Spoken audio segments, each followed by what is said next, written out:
선생님 안녕하세요. 안녕하세요. 예.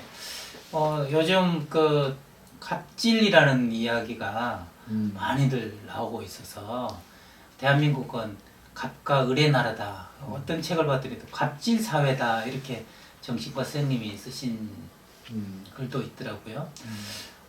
우리나라가 다른 나라보다 갑을 관계, 갑질 이런 게 더 심하다고 보세요?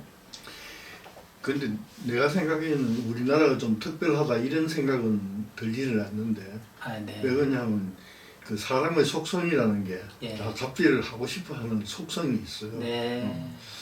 그러니까 이제 그 이론적으로는 뭐 애들러 같은 사람이 열등감 이론 같은 거, 예. 그 열등하면 우월하고 싶고, 네. 우월하면 우월한 걸 유지하고 싶다 그 말이에요. 아, 그러니까 우월한 걸 유지하고 싶다는 거는 갑질이거든 그게. 네. 이제 그런 걸 또 권력으로, 파워로 또 설명하는 분들도 있고, 네. 많이 그렇긴 하지만, 어쨌든 사람들의 속성에는 기본적으로 그렇게 갑질을 하고 싶은 네. 그 욕구가 있는 건데, 네. 그건 뭐 종족이나 그 윤리적인 그런 것에 따라서 조금 차이는 있을 것 같아요. 네. 우리나라가 그렇게 얘기를 하면 다른 데보다는 조금 그런데 민감하지 않나 하는 생각입니다. 아, 어느 사회나 뭐 갑을 관계는 있을 수 있고 갑이 되고자 하는 욕구는 있는데, 보편적인데 좀 더 민감하지 않는가 이렇게 보신다는 거죠. 아, 우리가 그런 사회일 수 있군요. 네. 선생님, 저 갑질에 대해서 좀 여쭤보다가 보편적이지만 우리나라 사람들이 좀 더 민감할 수 있다, 예민할 수 있다 그렇게 말씀하셨는데 그 이유가 또 좀 있을까요? 그래서 그건 뭐 연구된 바는 없지만, 네. 내 개인적인 생각은 우리나라 사람이 갖는 아주 독특한 그런 어떤 열등감하고 연관이 있을 것 같아요. 네. 근데 이제 우리나라 사람들이 지금 뭐 경제적으로도 이만큼 이제 잘 살고 자신감을 가져도 될 만하지만은, 네. 그 열등감을 벗어나지를 못하고 있다고 저는 생각을 해요. 예. 그 옛날에 내려오던 얘기로 가장 자기를 비하하는 말 가운데 하나가 네. 엽전인 주제 이런 말이 있어요. 엽전. 뭘 이렇게 성공하려고 하면 엽전인 주제 뭐 이래가지고 네. 비하를 시킨단 말이에요. 엽전이면 옛날 돈. 우리 동전이잖아요 그게. 근데 이제 그것을 자기 비하하는 말로 네.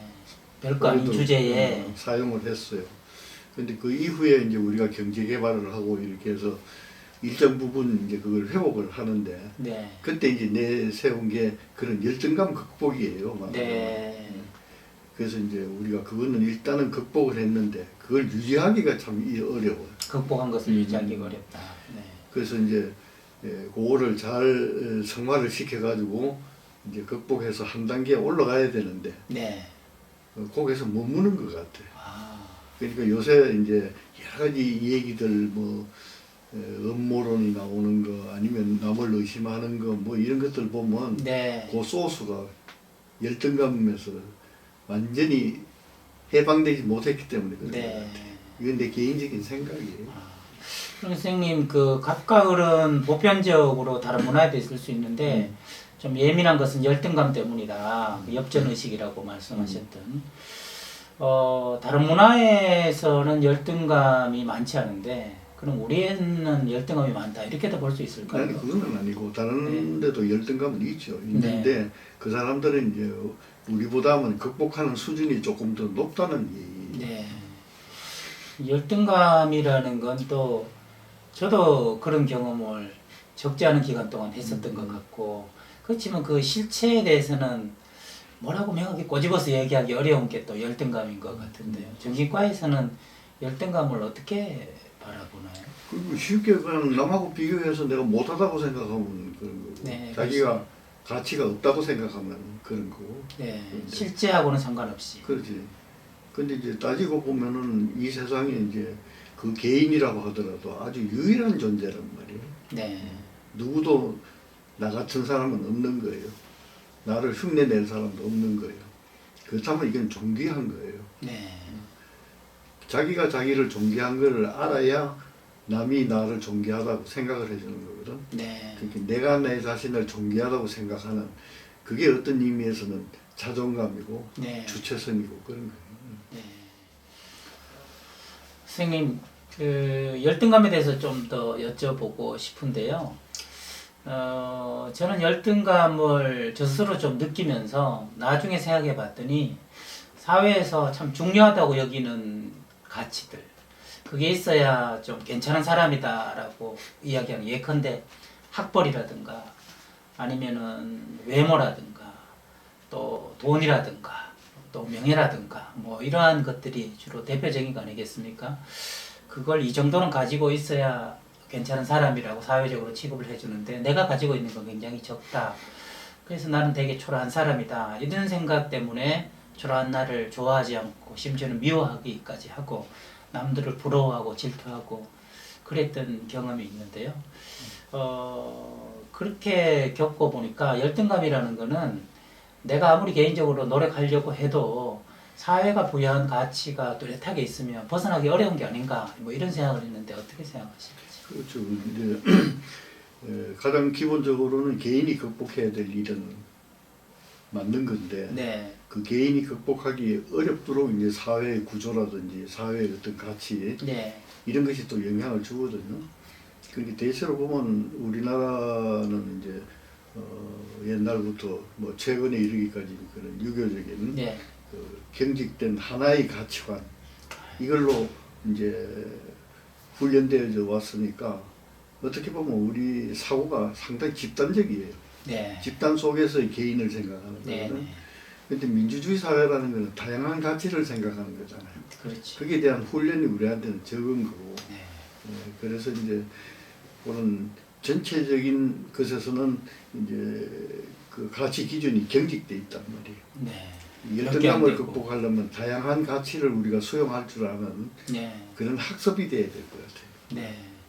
선생님, 그러면 뭐 원인은 경직되고 몇 개 안 되는 사회적 가치고 벗어날 수 있는 방법은 다양한 가치를 이렇게 수용하는 것인데 좀 더 그 원론적인 데서 한 단계 더 들어가 보면 개인이 그러기 위해서 가져야 될 마음이랄까?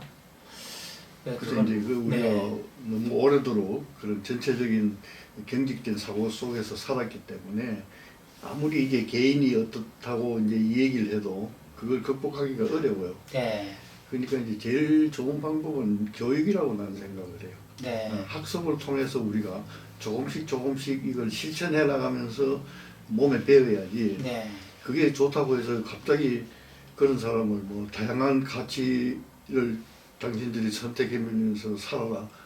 그건 너무 부담이 되잖아. 네, 네, 해본 일도 없고. 그렇죠. 그러니까 이제 그런 다양한 가치 체계로 바뀌면서 네, 조금씩 학습, 네. 분석 이런 걸 통해서 선생님 지난 시간에 그 교육을 통해서 열등감을 좀 극복할 수 있는 구조적인 차원, 전체적인 차원으로 말씀을 해주셨다면 이번 시간에는 다시 한번 개인적인 차원에서 내가 되게 외모 열등감이 있는 사람을 한번 생각을 해보죠. 요요 현상으로 계속 살이 찌고 얼굴은 남들보다 못생겼고 그래서 나는 살만한 가치가 없는 아주 못생긴 사람이다 이렇게 생각하는 여성이 있다고 그러면 그 사람이 그 열등감에서 외모 열등감 컴플렉스에서 벗어나기 위해서 가져야 될 마음 또 해야 될 뭐 행동이랄까 그런 건 뭐가 있을까요? 그래서 이제 사람들은 서로 비교하게 되면 그 갑과 을이 생기는 거잖아요, 그지? 네네. 난 저 사람보다 키가 크다, 작다. 네, 뭐 키에 있어서 갑. 그지. 을. 또 몸무게가 많이 나간다, 적게 나간다. 네. 거기서부터 이제 또 외모 그런 것이 영향을 주는 것은 사실이지만은 네. 우리가 이제 그런 사람들을 분석을 해보면 사람들은 누구나 그런 그 비교는 갖고는 있지만은 네. 종국적으로 뭘 생각하냐면 나는 나다 하는 주체성이 있는 사람과 아, 네. 나는 내가 아니다 하고 부정하는 사람하고는 차이가 큰 거예요. 네. 그러니까 그런 주체적인 자존감을 갖는 사람은 네.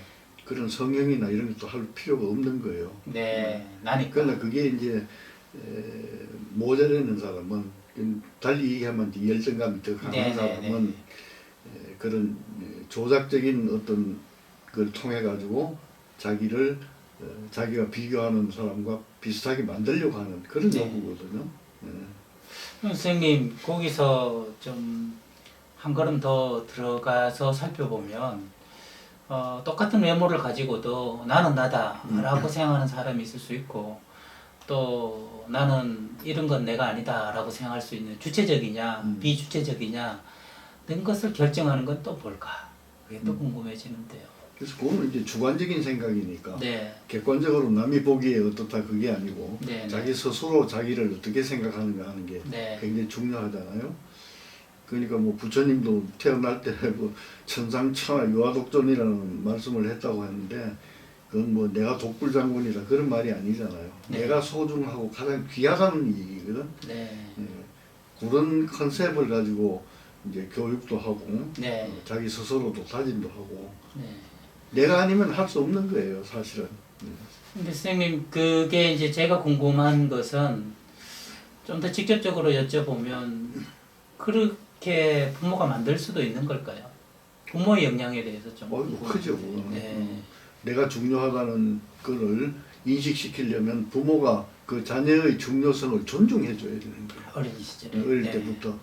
근데 우리가 이제 그런 경직된 사회를 살아오면서는 그런 존중보다는 네, 어떤 이제 모델을 두고 네, 이렇게 해야 된다 옆집 아이. 하는 거를 네. 우리가 이제 가르치기 때문에 그것이 그 개인의 주체 의식에 차지하는 비율이 뭐 몇 퍼센트다 이야기는 어렵겠지만 얼마나 비중이 크다고 보십니까? 그래서 그 비중 퍼센테이지로 객관화하기는 어렵지만은 네, 주체성을 갖느냐 못 갖느냐 네, 성공하느냐 페일하느냐 네, 네, 네. 그런 차이잖아요. 네. 예. 알겠습니다.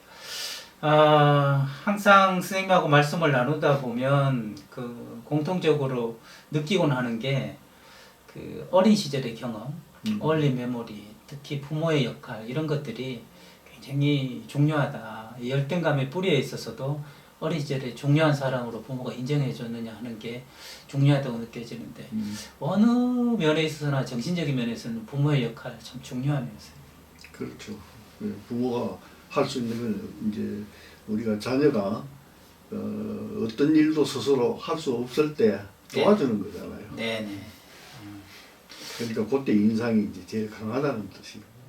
오늘도 또 선생님 그 언제나 부모의 역할은 중요하다라고 생각이 드는데 부모의 역할 중에 좀 너무 이계라고 할까요? 너무 과하게 잘해주는 부모도 있을 수가 있고 그다음에 너무 또 모질게 폭력이랄까 학대를 통해서 하는 부모도 있고 그 두 가지 외에 또 제3의 영역으로 그 무관심하게 그냥 아이 혼자 버려두는 방임이라고 하죠.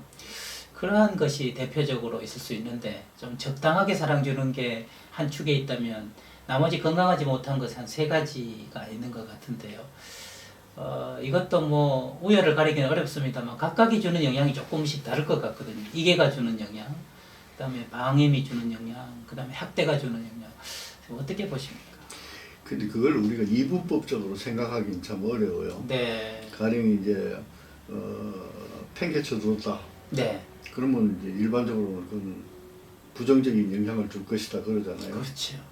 그러나 이 성장 과정을 보면 팽개쳐 줬기 때문에 성공하는 사람도 있어요.